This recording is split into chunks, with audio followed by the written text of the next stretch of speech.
Madame, Monsieur, bonsoir. Merci d'avoir choisi le journal de Tahiti Nui Télévision. Voici les principaux titres que nous allons développer ce soir. Après 4 mois de travail, la commission de l'éducation à l'Assemblée de la Polynésie a présenté les grandes lignes de son rapport sur les transports scolaires. Il a surtout été question des points à améliorer.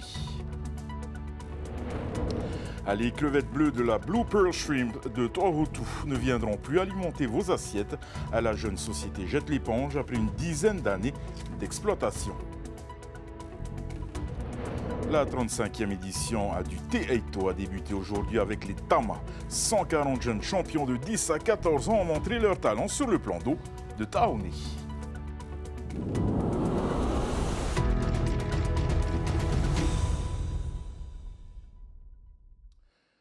Une mission d'information de 4 mois sur les transports scolaires terrestres pour faire un état des lieux du secteur et proposer des recommandations. C'est ce qu'ont fait les membres de la commission de l'éducation de l'Assemblée. Ils ont présenté en séance le résultat de leurs travaux. Une présentation à laquelle Emma Mathieu et Matai Hourei ont assisté. Acteurs, usagers, décideurs, 186 personnes ont été entendues pendant l'enquête de la mission d'information sur les conditions d'amélioration du transport scolaire terrestre. Les 5 archipels et pratiquement toutes les communes du Fénois ont été consultées pour réaliser cet état des lieux exhaustif. Il en ressort qu'il y a encore des défaillances au niveau du transport scolaire terrestre, des bus qui sont vieillissants, inadaptés, voire manque de sécurité. Et également, les grandes difficultés sont surtout nos lycéens. Étant donné qu'ils ont la carte gratuite, des fois ils ne peuvent pas monter dans le bus, il n'y a pas assez de place le matin, pas assez de place le soir pour rentrer chez eux. Donc ils doivent se lever extrêmement tôt et ça joue sur leur scolarité. Au-delà de faire des constats, cette mission d'information a émis 45 recommandations. Gratuité des transports toute l'année, inclusion, accessibilité, sensibilisation, infrastructures et équipements adaptés ou encore formation, tout a été étudié. Le travail réalisé a été salué et applaudi par l'ensemble des élus, tout comme les représentants des transporteurs venus assister à la séance. Par rapport à ce qui s'est passé aujourd'hui, je suis très satisfait et même c'est la première fois. C'est la première fois qu'on nous entend et merci à ce nouveau gouvernement qui a pris les choses en main.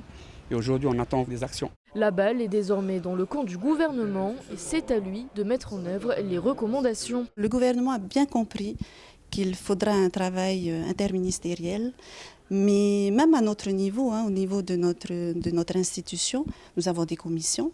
Donc nous allons nous réunir, la commission de l'emploi, la commission de l'équipement, la commission de l'économie.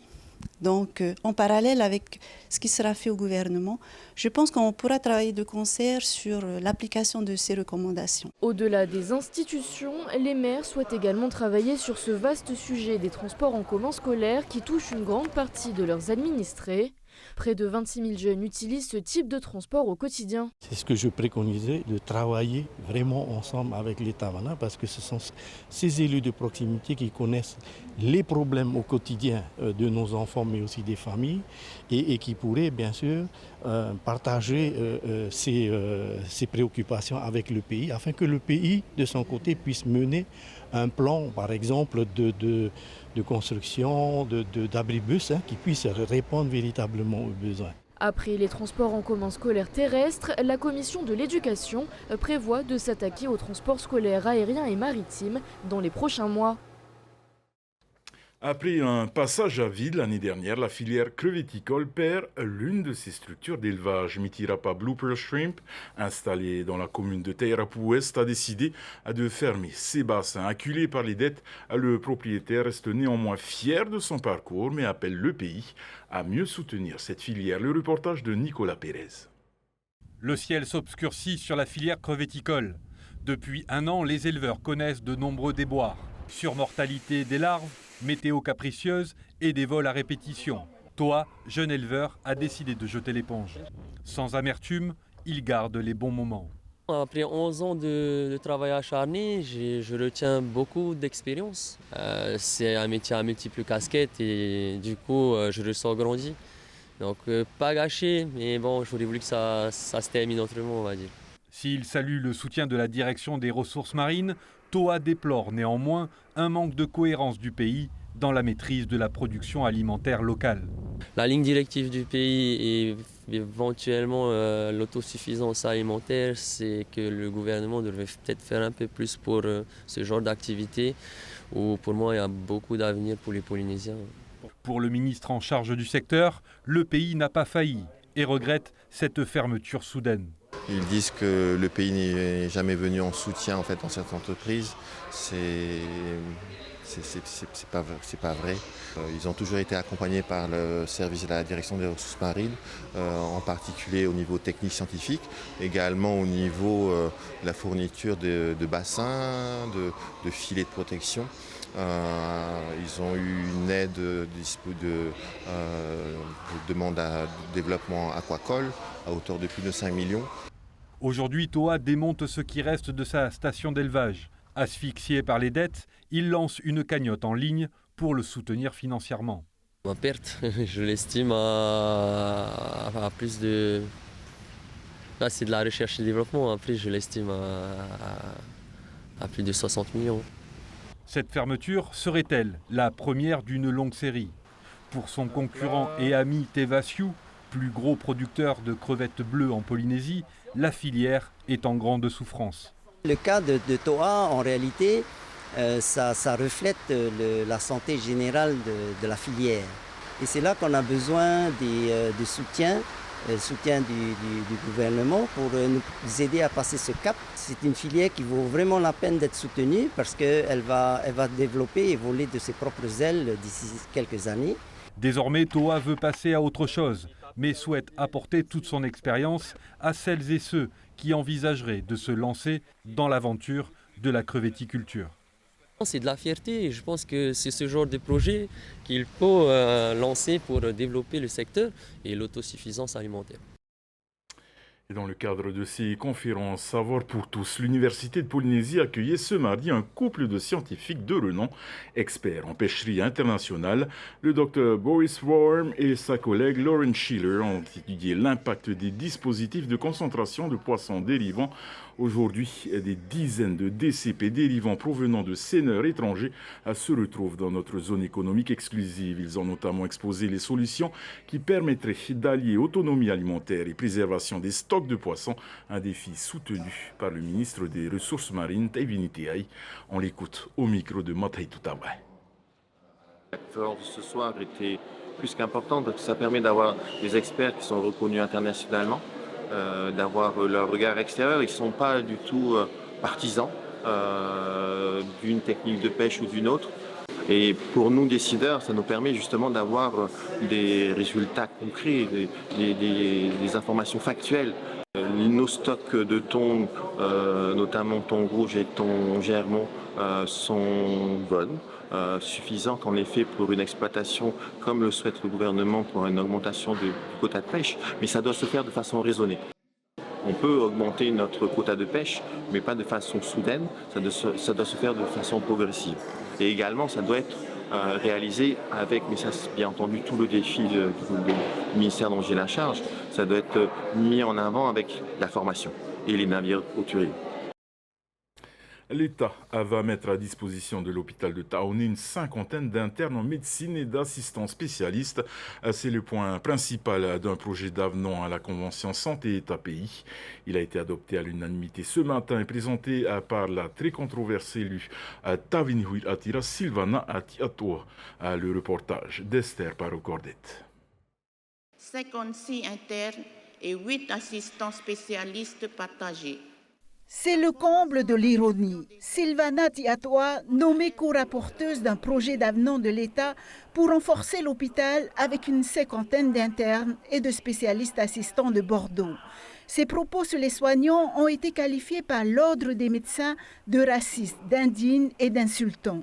Et lors de la séance d'hier, l'opposition a réclamé des excuses au ministre de la Santé. La représentante Tavini, Mme Silvana Tiatoa, a déclaré, je cite, « Ils, en parlant des médecins, ont soigné les Maoris comme si c'était des Popa, des étrangers. Et ils étaient sur le point de transformer les Maoris en Popa, en étrangers, par leur traitement. À ce jour, il n'y a aucun médicament à l'hôpital qui soit en mesure de guérir qui que ce soit. » Tout comme le président du pays, le ministre de la Santé minimise la polémique, mais il se démarque de Silvana Tiatoa. Les propos tenus par certains membres de l'Assemblée le 24 mai dernier ont suscité de vives réactions. Je tiens à rappeler que la ligne gouvernementale a toujours été de promouvoir la santé afin de soigner le mal à la racine. Le présent projet de... Et ce matin, toujours pas d'excuses de Silvana Tiatoa, elle assume ses propos. Oscar Temaru est allé dans son sens, le leader Tavini a choqué jusque dans sa majorité. J'ai l'impression de m'être fait taper sur les doigts parce que j'entendais pendant que je parlais le président de notre groupe taper sur sa table. Donc ça ne plaît pas. Mais à un moment donné, venir, désolé du mot, mais c'était ça, un peu insulter les pharmaciens, insulter les médecins. Mais quel message on donne à nos jeunes qui sont en train de se former? Je ne suis pas contre le Raaotriti, boire de l'eau citronnée et tout. Je respecte le médicament, le Raa ou Pop-A comme ils disent. Ça a marché sur nous et ça nous a sauvés la vie. Le projet d'avenant à la Convention santé de l'État est une bonne nouvelle pour les patients. Les médecins internes et les étudiants polynésiens du CHU de Bordeaux profiteront d'une formation sur le Fénoua. 30 places réservées à des Polynésiens, dans le cadre de l'argent que oui, certes on verse, mais c'est quand même, le but est de faire revenir nos Polynésiens chez nous, faire les stages. On a négocié avec le CHU de Bordeaux de demain, dans le cadre de la Convention, pouvoir faire que la 4e année, puis la 3e année, puis la 2e année. En fait, ils sont d'accord pour que nos enfants soient formés ici. Comme nous le savons tous, les non-inscrits, eux, déplorent que la Convention santé triennale de l'État soit réduite à un avenant minimaliste prorogé jusqu'à la fin de l'année. il y a eu des problèmes dans la négociation d'une nouvelle convention, surtout autour du cancer. Et du coup, on a juste fait un avenant où on voit bien que là encore, on perd des crédits alloués par l'État. On peut dire qu'il n'y a pas réellement de dotation nouvelle, on peut l'évaluer à 900 millions. Nous entendons le cri de désespoir des médecins. Je les ai rencontrés avec notre ministre ce matin. L'appel au secours des médecins qui réclament 150 postes n'a pas encore eu de réponse positive. Il faudrait passer par une réforme des statuts de l'hôpital qui date des années 80. Il faut avancer sur les sujets de la structuration des financements, puisqu'aujourd'hui, un des problèmes, c'est justement la difficulté d'embauche des médecins. Et puis quand ils sont embauchés, ils n'ont pas la certitude qu'ils seront reconduits l'année d'après, puisque ce sont des financements qui sont soumis à l'annualité budgétaire. Donc tout ça, c'est des réformes qu'il faut qu'on mène ensemble. Le projet d'avenant à la Convention santé de l'État a été adopté à l'unanimité. Sa vente sera interdite à partir de 0 heure. L'alcool est proscrit durant les élections, une situation unique en Europe que dénonce le syndicat des bars et discothèques. Son président alerte sur le manque à gagner pour les commerces et souhaite en finir avec l'infantilisation des consommateurs. Laure Philibert, Jessica Doucet. Boire une mousse, un plaisir rendu impossible les jours d'élection dans les bars du Fénois. La réglementation l'interdit aux grandes dames des débits de boissons. Les gens peuvent sortir pendant les soirs, aller manger au restaurant les samedis et le midi aussi. Les restaurateurs professionnels n'ont pas le droit de servir d'alcool de plus de 18 degrés. Et ils n'ont pas le droit de servir d'alcool à ceux qui ne mangent pas. On va perdre une soirée de chiffre d'affaires pour les bars et surtout pour les boîtes de nuit. Donc un chiffre d'affaires le vendredi soir qui est quand même le meilleur soir sur les 2 soirs de la semaine qu'on pratique. Et effectivement, c'est une perte qu'on n'a pas besoin. Ça peut être pour ceux qui travaillent le mieux, le plus, entre 800 et 900 000. Et pour ceux qui travaillent le moins, entre 200 et 300 000. Cette spécificité polynésienne n'est pas nouvelle, mais les commerçants souhaitent voir la législation évoluer et laisser le libre choix aux consommateurs. Je crois qu'il n'y a que nous qui sommes punis comme ça. Et je pense que ça serait bien qu'on soit comme les autres. Les autres jours de la semaine, on arrive à emmener nos enfants à l'école, on arrive à aller au travail, on arrive à payer nos impôts, etc., nos factures. Et ce jour-là, bizarrement, on ne peut pas. L'interdiction de la vente d'alcool prend effet ce samedi à 0 heure jusqu'au terme du scrutin. Des contrôles seront opérés dans les commerces concernés. La direction des affaires économiques n'a pas souhaité nous indiquer si elle était ouverte à des discussions avec les professionnels en vue de modifier l'article A120 du Code des débits de boissons. Mais ces derniers l'espèrent avant le prochain scrutin, les municipales en 2026. Les femmes étaient mises à l'honneur aujourd'hui à Tarahui. L'Union des femmes francophones d'Océanie a organisé dans le hall de l'Assemblée la 9e édition de la journée Vaine, tu as des talents. Objectif à valoriser l'entrepreneuriat et l'autonomie financière, produits artisanaux, ateliers bien-être et animation musicale étaient au programme. Nous écoutons la vice-présidente du pays, Minar Igalnon. Elle est au micro d'Emma Mathieu et Mataï Horaï. C'est ce qui nous importe au niveau du gouvernement, c'est non seulement d'encourager les femmes, encourager aussi les hommes, mais surtout à mener et à créer des entreprises au niveau familial et au niveau des associations. Donc pour moi, c'est vraiment une réussite et que je soutiens de tout cœur. Cet événement était également l'occasion pour l'UFO de soutenir l'association SOS Suicide qui a bénéficié d'un don de 50 000 francs. Et avant de voir les plus grands s'emparer du plan d'eau demain, ils étaient 140 jeunes rameurs à prendre le départ cet après-midi de la course Teaitotama de la catégorie U10 à U14.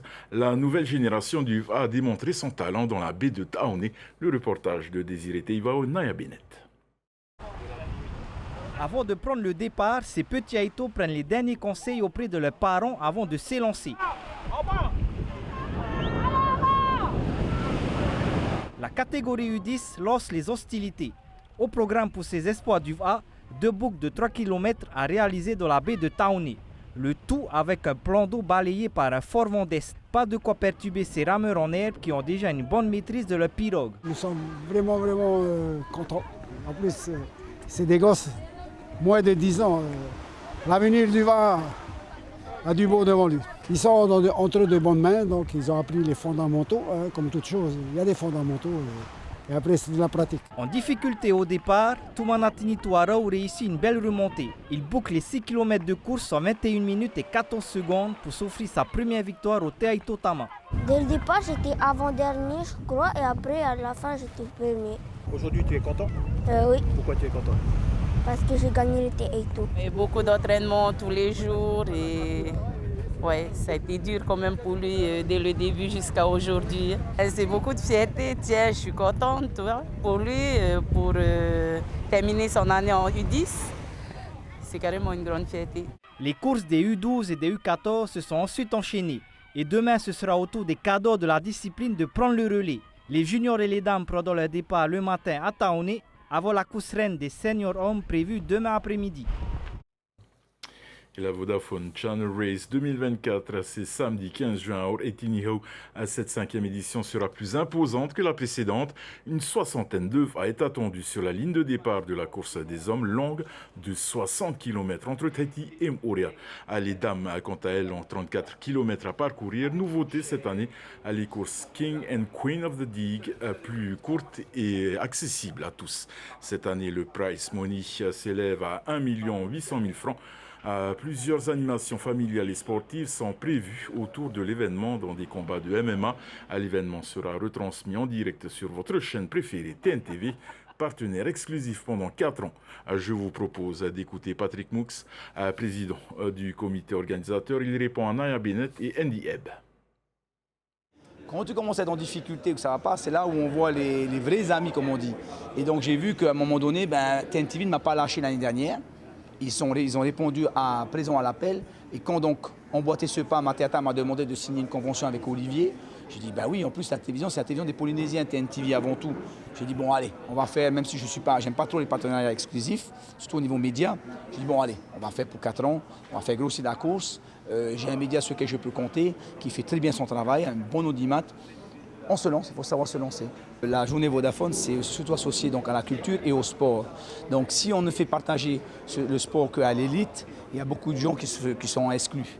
Et moi, ayant beaucoup de copains dans la rame, on avait décidé, écoute, la Fatigue, elle est tellement populaire au niveau, on va dire, entre nous, de manière non officielle. J'ai simplement voulu en rendre quelque chose de plus officiel, tout simplement. Et pour la 5e année consécutive, l'école de chant traditionnel Tahiti Choir School participe au Taupitian. Ils seront en 105 à valoriser les textes de Henri Hiro. Meretiato a assisté à une de leurs répétitions. C'est ici, à Erima, que les membres de la Tahiti Choir School exercent leur voix. J'ai des pop-A qui sont inscrits chez moi et depuis le début, ils comprennent bien que ce n'est pas insurmontable. C'est du travail en plus pour eux, mais ce n'est pas impossible. Et chaque année, il y a de nouveaux élèves qui viennent. Je pense que c'est la musique qui fait que ces personnes sont là. Les langues polynésiennes, Tabata et Sophie en ont eu un aperçu durant les cours de chant avec Steve. Elles ont toutes les deux débuté cette année. Elles nous racontent comment elles ont vécu la barrière de la langue. Avec mon métier, je demande à mes clients de me faire un texte souvent en tahitien, en fonction de leur histoire personnelle. Et du coup, j'ai été un petit peu plus attirée par la langue. Et comme je veux la mettre en avant, au maximum, je veux la mettre en avant. Et je me suis dit, il faut être dedans, la vivre complètement. Et c'est pour ça le chant traditionnel est là pour ça. Moi, je trouve quand même que c'est difficile, mais on est énormément aidés par les camarades qui sont autour de nous. On est vraiment portés par le groupe et puis moi, j'avais envie de ça, j'avais envie de découvrir la langue aussi. Il existe 8 à 9 voix exécutées en chant traditionnel. Nos 2 choristes ont intégré la catégorie Reoteitei, ce qui correspond à la voix seconde du répertoire.